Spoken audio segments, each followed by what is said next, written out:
everybody, Liv Moods back with another episode of Let Me Live, and today we are focusing on all things sports, specifically NBA and WNBA, because those are the two sports right now that are gaining the most media attention.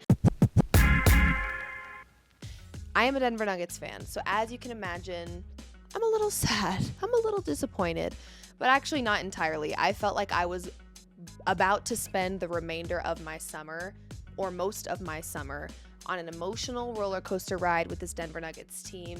And if this Denver Nuggets team was going to lose to anyone, let it be Anthony Edwards. I'm okay with that. I can live with that. But it does feel like I am mourning the Denver Nuggets a little bit. I feel like I should be wearing all black. It feels like I am attending a funeral, because what's next for this Denver Nuggets team? Obviously, they won the championship last season. This season kind of had a rough postseason run. Games that shouldn't have been close were close. They were either getting blown out or they were blowing a team out. So very, very emotionally disturbed is how I feel by this Denver Nuggets team. Here are the facts. The Nuggets are still a very great team, and that is the truth, with arguably the best starting five in the NBA. The same starting five that won a championship. Yes, the Nuggets were missing some important bench players in Jeff Green and Bruce Brown this season, but that starting five is still the same starting five that won a championship last season. And they have a 3-time MVP on their side, which is absolutely worth noting.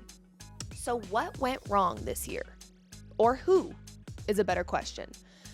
Unfortunately, in the offseason, what I foresee happening is that the Nuggets will make a very large trade that probably hurts a lot of Nuggets fans' feelings, including my own. As sad as it makes me, I think KCP is a very easy target in this situation, because despite being inconsistent, it would break my heart to see him go, first of all. But I do think he is an easy target. He is about to be a free agent, and listen, he did a lot for the Denver Nuggets. Defensively, we know what he's capable of. Over the course of the 2 years when he signed his contract extension, he was shooting 40% from three. One of the best defenders on this Denver Nuggets team. He could defend 3 positions on the floor. So he was inconsistent, yes, but he did provide a lot for this Nuggets team in the 2 years since his extension. But when you're entering free agency, I think if KCP were to opt out, it would definitely provide a lot of financial relief for this Nuggets team, who is kind of at their cap. Let's talk about Jamal Murray. I have never met a man that plays with my emotions more than Jamal Murray, okay? Whether it felt so back and forth with him this season. 1 second, it's a scoreless first half. The next second, it's a buzzer beater. 1 second, you think he's injured, then he's got 32 points. Then he's throwing a damn heat pack on the floor. Then he's scoring 35 in a game 7, 24 of which came in the first half. I don't know how to feel about Jamal Murray right now. It's becoming really hard for me to try to talk to non-Nuggets fans about how underappreciated and undervalued Jamal Murray is in this league, when I don't know what version of him I'm going to get half the time. Jamal, despite being inconsistent, I think that he would absolutely free up a lot of room here, okay? His remaining guaranteed salary with the Denver Nuggets is over $23 million. $23 million. He is extension eligible immediately. So as inconsistent as he was this postseason, as much as he emotionally drained me this postseason, I don't think he's going anywhere. Here's my hot take. I believe Aaron Gordon and Nikola Jokic are the only 2 players that I would personally say are safe in the offseason when it comes to the Denver Nuggets. So who's left? Well, I've talked about KCP. I've talked about Jamal Murray. I said Aaron Gordon and Nikola Jokic are safe. So who's number 5? Michael Porter Jr. Yes, I don't want to go there. I don't want to have to go there. Despite being the most consistent player in round 1 of the playoffs versus the Lakers, offensively, MPJ was by far the most consistent offensive player in round 1. MPJ, to me, in his time with the Nuggets since being drafted in 2018 as the number 14 pick, has been wildly inconsistent and to me has not reached the potential that we as basketball fans thought that he would reach coming out of college. He was injury prone there for the beginning of his career in the NBA and to me just hasn't maxed out his potential. He is still very, very young, 26 years old, and likely is still very attractive to many teams. So you might be able to get quite a bit of depth, which to me feels like the problem with the Denver Nuggets in trading MPJ. Is there still a whole lot of money that the Nuggets would owe him? Yes. But I think you'll get the biggest bang for your buck if you trade MPJ because he's young. He does have a lot of talent. We have seen him perform well both defensively and offensively. He's had now 2 seasons where he hasn't been injury prone. I just don't know if the Nuggets are going to keep him around. I think that he has really great moments, but I also think they can win without him. And that worries me. I do love MPJ a lot. But I think that more than wanting MPJ on the Nuggets need depth, big time. A backup big is mandatory.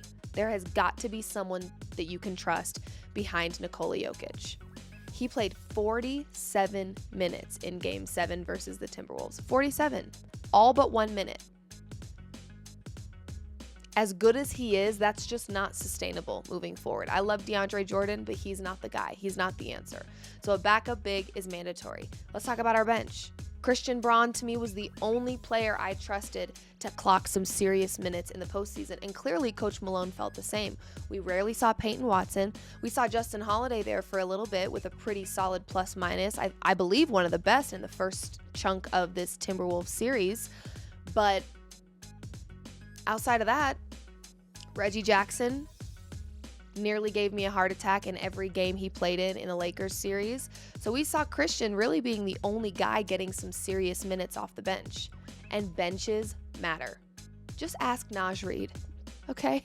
Benches matter, okay? So depth is huge. Obviously, not having Bruce Brown and Jeff Green this year clearly hurt the Denver Nuggets. We had Nikola Jokic playing 47 minutes in Game 7. We had Jamal Murray playing 43, okay? Our starters very rarely came off the floor. They got gassed. The better team won. And my, oh my, do I love watching this Timberwolves team. We've talked about Anthony Edwards here on this very show and the potential that he has and the dominance that he has. And all of that could be solidified, wrapped in a beautiful bow with a championship because, again, the proof is in the pudding. And we live in a culture in the basketball space where you could be a talent, you could be a superstar, but until you get that ring, nobody really cares. I remember hearing tons of conversations about Nikola Jokic. Yes, he was a 2-time MVP at that point. Yes, he was an amazing basketball player, but people didn't really care until he won a championship. And even still, I don't think they care. But rings matter. And if Anthony Edwards can help carry this team, this Timberwolves team, all the way to the finals and win a championship, he will solidify himself as the future face of the NBA, which I already believe he is, but that to me would be solidification. Basically, what I feel is that the Denver Nuggets will be making a very ballsy trade in the offseason that will have a lot of people scratching their head going, was that a good idea? And it's simply going to be to build depth around Aaron Gordon and Nikola Jokic, period. I think that you could afford to have some backup guards as well. As much as I love CB coming off the bench, I think that he's not one that I would trust all the time. Jamal Murray, as we've seen, is wildly inconsistent this postseason. Unfortunately, I think KCP is a great option, and I also think MPJ is a great option, and I hate going there, but if you really want to get bang for your buck, Nuggets, that feels like it's the way to do it. Sad. I know. I've also seen some hot takes out there that maybe Luka to the Denver Nuggets. Luka and Jokic. If the Mavs lose in the Western Conference Finals, maybe, just maybe, the Nuggets will package up something really expensive and really nice and send it to Dallas, hoping to get Luka in return. Interesting thought. Let me know how you feel about that one. Being a sports fan, obviously, can be very brutal. We fall in love with players, but we are also their toughest critics. And that leads me to Kaitlyn Clark. With all due respect, let's cut this girl some slack, okay? Here's the deal.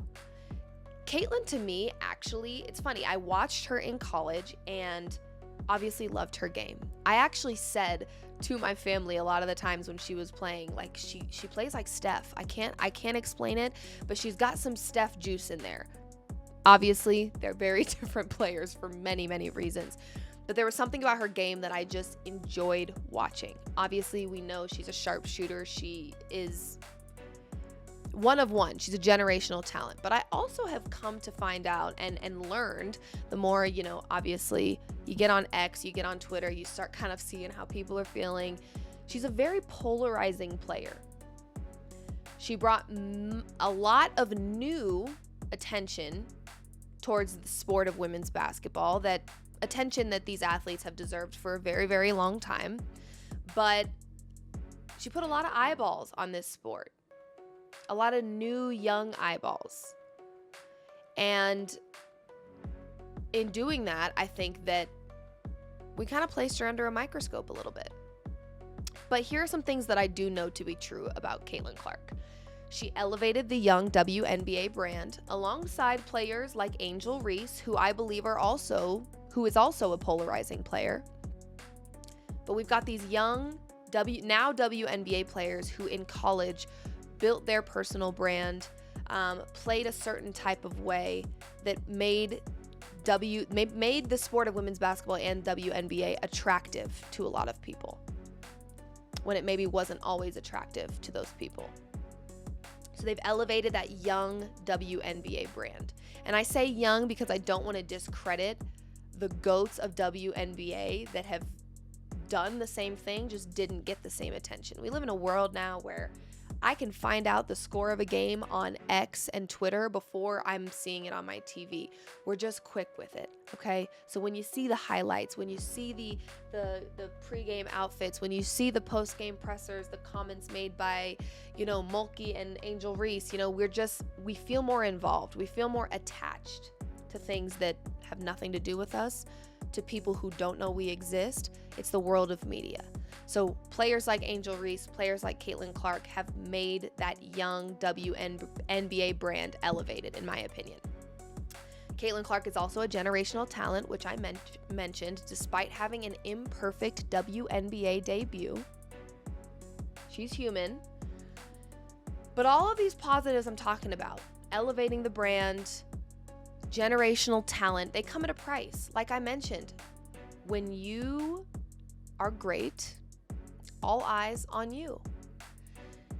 There is going to be an adjustment period for Kaitlyn Clark. I am seeing a lot of people run straight to their Twitter fingers to talk about Kaitlyn Clark not being suited for the WNBA with her physicality, with her, whatever it may be. There was a lot of concerns about Kaitlyn Clark as she embarked on her WNBA career.